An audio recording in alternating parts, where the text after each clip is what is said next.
Грозинцы хотят действительно видеть на Новом дне знаках изображение мечети сердца Чечни имени Ахмата Хаджи Кадырова. Во-первых, сердце Чечни для нас является символом возрождения, объединения разобщенного общества послевоенной Чеченской Республики.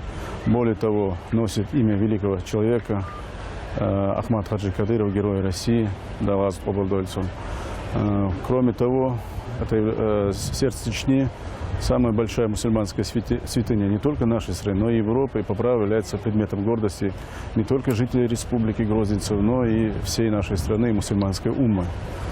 Более того, в 2014 году в конкурсе «Россия-10» сердце Чечни имени Ахмата Хаджи Кадырова уже стало визуальным символом России.